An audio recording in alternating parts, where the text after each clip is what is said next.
Hey there, welcome back to Sci Channel Today. The red crabs of Christmas Island. They've spent the dry season sheltering in damp burrows beneath the leaf litter. Crabs breathe through gills that must be kept moist, so it's only with the return of the annual monsoon that these land crabs can finally emerge.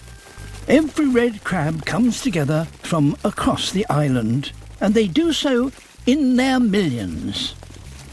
50 million, to be precise. They've come to release their eggs that can only develop in the ocean. There's just one small problem. They may be crabs, but they can't swim.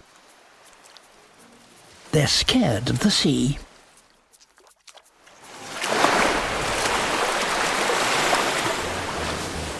Each carries around 100,000 eggs, so over just 2 or 3 nights, trillions are released into the ocean. Though some are more successful than others.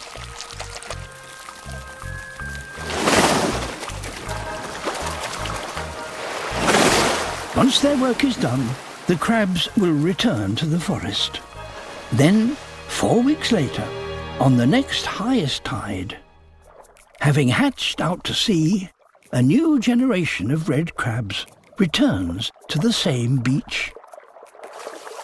In good years like this one, countless millions arrive back on the shores of Christmas Island, turning the beaches red. Like their parents, they also need moisture in the air to breathe.